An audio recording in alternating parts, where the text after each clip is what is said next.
तारीख 8 जनवरी 2020।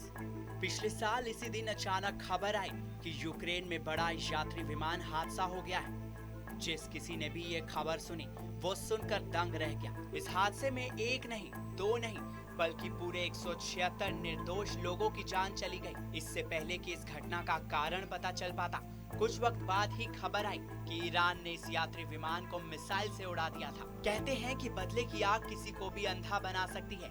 ऐसा ही कुछ ईरान के साथ भी हुआ। अमेरिका से बदला लेने की सनक ऐसी सवार हुई कि वो सही और गलत का भेद ही भूल गया।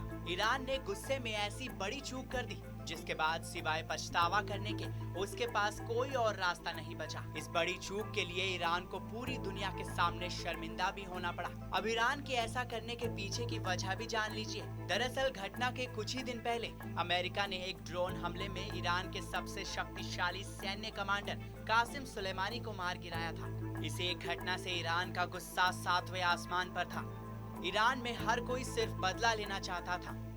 खून के बदले खून लेने की सनक ईरान पर ऐसी सवार हुई कि उसने गुस्से में बड़ी चूक कर दी। उसने गलती से यूक्रेन के एक यात्री विमान पर मिसाइल दाग दी। इस विमान में 176 यात्री सवार थे, जिसमें कई देशों के नागरिक थे। अपने सैन्य कमांडर की हत्या का बदला लेने के लिए ईरान ने इराक स्थित अमेरिकी सैन्य ठिकानों पर मिसाइल से हमला किया था। इसके कुछ देर बाद ही तेहरान से उड़ान भरने वाला विमान क्रैश हो गया। यूक्रेन का बोइंग विमान 737 उड़ान भरने के महज 9 मिनट बाद ही हवा में आग का गोला बन गया। इस विमान में ईरान के 82 और कनाडा के 57 नागरिक सवार थे। इसके अलावा यूक्रेन के 11, स्वीडन के 10 और अफगानिस्तान के 4, जबकि जर्मनी और ब्रिटेन के 3-3 यात्री सवार थे। 10 क्रू सदस्यों की भी इस हादसे में मौत हो गई थी। शुरुआत में ईरान ने इस दुर्घटना में अपना हाथ होने से साफ इनकार कर दिया। कनाडा और ब्रिटेन ने एक स्थानीय वीडियो के हवाले से दावा किया था कि इस विमान हादसे में ईरान का हाथ है और उसकी मिसाइल से ही ये विमान गिरा है। मगर ईरान ने सच कबूलने से साफ इनकार कर दिया। जब ईरान पर दूसरे देशों ने दबाव बनाना शुरू किया तो जाकर उसका कबूलनामा आया। अंतर्राष्ट्रीय दबाव बढ़ने और कई वीडियो के सामने आने से ईरान को आखिरकार सच कबूलना ही पड़ा। ईरान ने स्वीकार किया कि उसकी मानवीय भूल की वजह से इतना बड़ा हादसा हुआ है। उसने कहा कि अमेरिकी सैन्य कैंप की ओर दागी गई एक मिसाइल की जद में ये विमान आ गया। ईरान के विदेश मंत्री जावेद जरीफ ने खुद ट्वीट कर माफी मांगी। हादसे को छिपाने के लिए ईरान ने घटनास्थल से कई सबूत भी मिटा दिए थे। यहाँ तक कि विमान का ब्लैक बॉक्स भी उसने अंतर्राष्ट्रीय एजेंसियों को देने से इनकार कर दिया था। 1 साल बीत जाने के बाद भी जांच को लेकर कई सवाल बरकरार हैं।